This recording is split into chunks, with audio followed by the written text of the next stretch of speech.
আপনার এজেন্সি আপনার থেকে যদি অতিরিক্ত টাকা নেয় টিকিট কাটার জন্য, তখন আপনি কি করবেন? আপনার এজেন্সি অতিরিক্ত টাকা যদি আপনার থেকে নেয় টিকিট কাটার জন্য, তাহলে আপনি কি করবেন? আপনি খোঁজ খবর নিয়ে দেখছেন টিকিট হয়েছে 50,000 টাকা, আপনার এজেন্সি বলতেছে টিকিট হয়েছে 90,000 টাকা নতুবা 1,00,000 টাকা, তখন আপনি কি করবেন? আজকের এই ভিডিওতে আমি সবকিছু ক্লিয়ার করব, তখন আপনি কি করবেন আর আপনার কি করা উচিত। দেখেন, এই নিয়ে আমি অলরেডি ভিডিও অনেক আপলোড করছি, যারা ওসব ভিডিও দেখেন নাই তারা ওসব ভিডিও দেখবেন, তাহলে কিছু বুঝতে পারবেন টিকিটের মাধ্যমে। তো এখন প্রশ্ন হচ্ছে, আপনার এজেন্সি আপনার থেকে অতিরিক্ত টাকা নিলে আপনি আপনার এজেন্সির বিরুদ্ধে কি করতে পারেন? হয়তো মামলা করবেন, নতুবা কোনো কিছু তো করবেন, তাই না?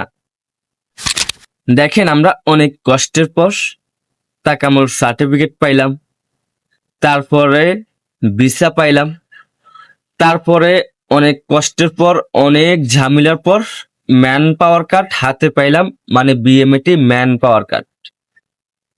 তারপর আমাদের ফ্লাইট হবে। এখন আমি খোঁজ খবর নিয়ে দেখছি যে টিকিটের দাম হচ্ছে 50 থেকে 60 হাজার টাকা, কিন্তু আমার এজেন্সি আমার থেকে বলতেছে 1,00,000 টাকা, 90,000 টাকা এরকম টিকিটের দাম। আমার এজেন্সি আমার থেকে অতিরিক্ত টাকা নিতেছে। দেখেন, এরকম যাদের সাথে হবে, সামনের দিকে এরকম হতে পারে, ইনশাল্লাহ হতে পারে, হবে, হইতেছে, এরকম যাদের হবে, তখন আপনি বলবেন আমি টিকিট কাটবো, আপনার টিকিট কাটার দরকার নাই। কোনো এজেন্সির মাধ্যমে টিকিট তখন কাটবেন না।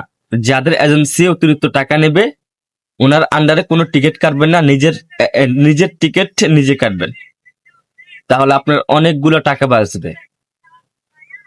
আপনি বেশি টাকা দিয়ে টিকিট কাটতে হবে না, কম টাকা দিয়ে আপনি টিকিট কাটতে পারবেন যদি আপনি নিজে কাটেন। আর যদি আপনি এজেন্সির মাধ্যমে কাটেন, সব এজেন্সি এক না, তারপর কিছু কিছু এজেন্সির কারণে সব এজেন্সির দোষ। আপনি যদি এজেন্সির মাধ্যমে কাটেন তাহলে কিন্তু আপনাকে অতিরিক্ত টাকা দিতে হবে।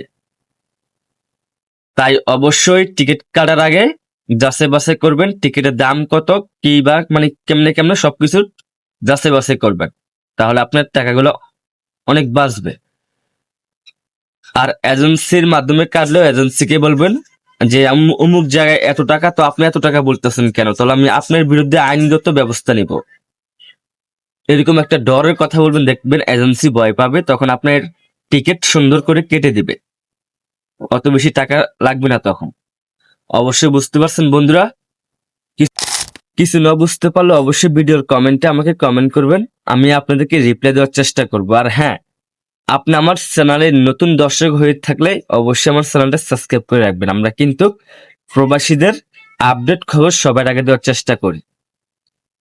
তো আমি আবারও বলি, যাচাই বাছাই করুন স্যার, টিকিট কাটবেন না, এজেন্সির মাধ্যমে কোনো টিকিট কাটবেন না, নিজের টিকিট নিজে কাটবেন, প্রয়োজনে যাচাই বাছাই করবেন, এজেন্সিকে অতিরিক্ত টাকা দিবেন না।